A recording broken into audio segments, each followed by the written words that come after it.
नाजरीन, मैं हूं आपका होस्ट मोहम्मद अरशद सिद्दीकी। कोरोना वबा पूरी दुनिया की तरह पाकिस्तान में भी बहुत तेज़ी के साथ फैल रही है। इसमें कोई शक नहीं कि कोरोना वबा के जो सबसे ज़्यादा जिन ममालिक में फैली है उसमें पाकिस्तान का 10वां नंबर आ चुका है। और अगर देखा जाए तो एक घंटे में 5 अफराद कोरोना की नज़र हो रहे हैं, कीमती जानें ज़ाया हो रही हैं।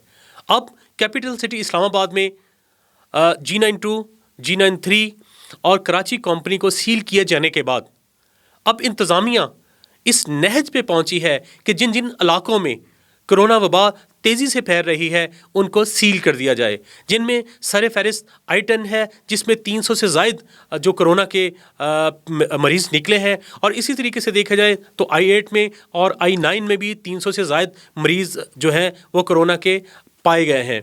और इसी सूरत हाल के पेश नज़र G6 और G7 ये इसमें भी पेशेंट्स की तादाद बहुत ज़्यादा है।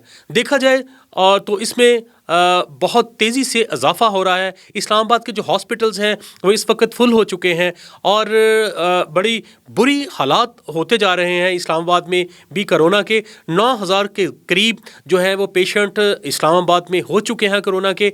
और अब जो इस्लामाबाद इंतज़ामिया ने प्लान किया है वो अगले 1 से 2 रोज़ में I10 सेक्टर को, I9 सेक्टर को, I8 सेक्टर को और फिर G6 को और G7 को भी फैसला कर लिया गया है सील करने का। आइंदा 1 से 2 रोज़ में जो इस्लामाबाद इंतज़ामिया है वो इन इलाकों को सील कर रही है। मैं एक मरतबा फिर अपने चैनल के तौसर से आप तमाम से मुल्तमिस हूँ कि खुदारा हुकूमत जो आप लोगों से अपील कर रही है उस पर कान धरें। बार बार चैनल जो हैं वो आपसे रिक्वेस्ट कर रहे हैं कि इस पर कान धरें, सोशल डिस्टेंस इख्तियार करें, अपने घरों में रहें और फिर सैनिटाइज़र का इस्तेमाल करें, बार बार हाथों को धोएं। एक दूसरे के साथ जो सोशल डिस्टेंस है रखने से और एहतियात बरतने से ही इस वबा पे काबू पाया जा सकता है।